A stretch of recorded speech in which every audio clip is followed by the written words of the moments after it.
V prejšnji oddaji smo vam razkrili nekaj utrinkov s hribovskega vrta zakoncev, ki se je razvil v veličasten park s pravljičnimi zelenimi sobanami. Danes vas vabimo, da si ogledate še njun urejeni zelenjavni vrt in mogočni skalnjak z večtonskimi skalami, ki se v kontrastu z zeleno okolico zdijo kot tihi stražarji vrta. Tu so torej te veličastne skale, ki jih je vaš mož pripeljal na vrt. Ja, tu je ta novi del skalnjaka, ki je Peter se res potrudil. Dolgo smo prosila ga in da uredi ta kotiček in potem se je res 2 leti zavzel in je vsak, ki je prišel iz vožnje domov, pa je pripeljal 1 ali 2 skale. Dostikrat me vprašajo ljudje, kako pa to pripelja. On pravi, jaz sem Peter skala. Tako da, evo, naredil se je prav, nalašč ima traktor, pa prikolico, tako da on, ne vem, je že ratov pravi mojster za to. Pravi Peter skala. Pravi Peter skala. Ste kdaj prešteli, koliko skal je tukaj? Ne, prešteli jih nismo nikoli, ker jih je res kar nekaj. V začetku sem najprej jih je polagal, da je izravnal teren, zdaj pa so nam tudi všeč, pa moderno je, pa jih kar pripelje iz naših okoliških gozdov. Popolnoma lokalne, pa tako gleda, on, ki jo vidi v gozdu, da ni okrušena, da je lepa, da je naravna, ker če je okrušena, jo noče pripeljati. In včasih mu rečem, daj pripelj tole. Ja, jaz jo ne vem, kam bi jo postavil. On to že v gozdu vidi, kakšen ima namen, tudi recimo za to kamnito mizo. On ima to skalo že dolgo ogledano, ampak je rekel, če jo nimam kam umestiti, jo ne rabim. No, in potem sem pa si jaz tukaj zaželela prostor za sedenje, tako da je pol pa prišla prav. Je pa to najbrž najmogočnejša skala med vsemi, a ne? Ja, verjetno, da je ena težjih, pa jih je tudi po vrtu nekaj takih velikih, težkih. Pravšnja za mizo, a ne da? Pravšnja za mizo. Tukaj se tudi jaz rada zadržujem, tudi on, rada kakšen časopis ali preberem, ali knjigo preberem, kavico spijem, tako da ima čudovit razgled na zgornji del vrta in na okolico. Na kak način pa kombinirate rastline s temi veličastnimi apnenčastimi skalami?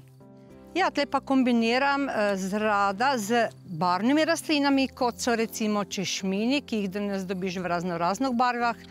Lepo pridejo do izraza, se podajo k skali, pa razne hojhere, so tudi raznoraznih barv. Potem so tudi japonski javori, zelo lepi, pridejo lepo do izraza. Okrasne cedre, povešave. Tako da poživi še skalo, ki je tam postavljena. Potem pa dodam tudi še kakšne okrasne elemente, kot so recimo tele muce, kačji pastir, bunka. Zmeraj treba še na vrtu kaj dodati, da je lepo. Lastnika sta tla okoli skal prekrila z zastirko. Najraje uporabljata pesek, ki poudari belino apnenčastih gmot, za kontrast pa poskrbita še z lubjem. Na ta način je videz skalnatega vrta urejen, pa tudi plevel ima manj možnosti za razraščanje. To je pa torej ta skedenj, ki ste ga prej že omenjali, a ne? In tu okrog ste tudi posadili rastline, niste pustili praznega prostora. Ja, tu itak je bilo treba takoj posaditi, ne moramo svoje kože, tako da smo se malo razširili z rastlinami, ki so bile že posajene v vrtu, iz gužve, nekatere na novo. Potem pa zmeraj še nekaj dodajam, da barvno paše, da se lepo uskladi. In se povezuje tudi s sosednjim bregom, ne? Kaj pa je tam? Ja, mi imamo pa tudi privilegij to, da je vrt res na izredni lokaciji. Smo tukaj visoko 840 metrov, ampak imamo čudovit razgled na cerkev svetega Lenarta in na Retiško uvalo, ki je tukaj dol. Vidim pa, da nimate samo okrasnih rastlin, pač pa tudi zelenjavni vrt. Ja, tudi zelenjavni vrt mora biti tudi nekaj za nakrožnik, tako da imamo veliko nivo, kjer pridelam kar raznoliko zelenjavo, odvisno od vremena in pogojev. Drugače me je pa zdaj nekaj časa nazaj Peter naredil visoke grede, on je hotel ta les že zrezati za drva, pa mi ga je bilo žal, smeka, kaj če bi ti v meni visoke grede naredil.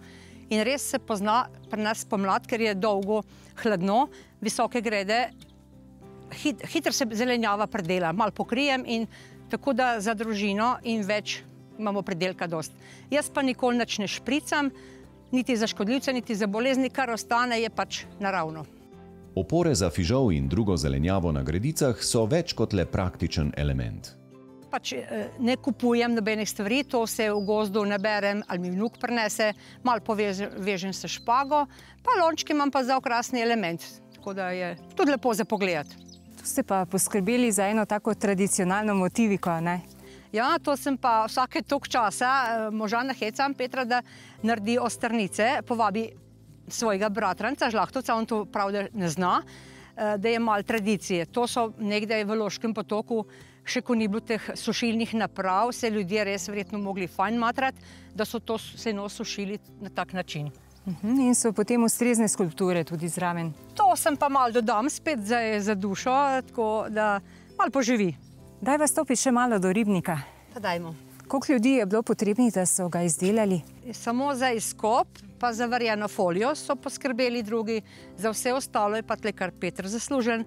Tako da vse skale je napeljal, najprej je bilo sicer obložen z lesom z brsta, potem je to segnilo in je on to zamenjal. Prav, ker bom starejši, več tega ne bom mogel in je to zdaj oblekel v skale. Ob ribniku se razraščajo impozantne rastline, ki skrbijo za mehkobo prostora. Ta javor, koliko let je že star? Tale javor je pa, mislim, da kar star je 15 let. Ko gledam slike, je bil res majčken, tlele mu zgleda očitno paše, tako da je res lep. Jesen pa sploh čudovite barve. In tu imate eno ptico, ki pa vedno ostane gora, ne da? Je to detelj? Tako, to je pa bila ena vrba, ki se je usušila te pri ribniku, pa mi je bilo nekaj pusta, pa sem rekla, joj, imam pa prijatelja, ki dela skulpture iz železa in sem si zamislila tukaj detla in mislim, da mu prav odgovarja. Wow, tu pa so še očarljiva vrata. Ja, to je pa zdaj par let nazaj, Peter si je omislil in se zidal dva portala.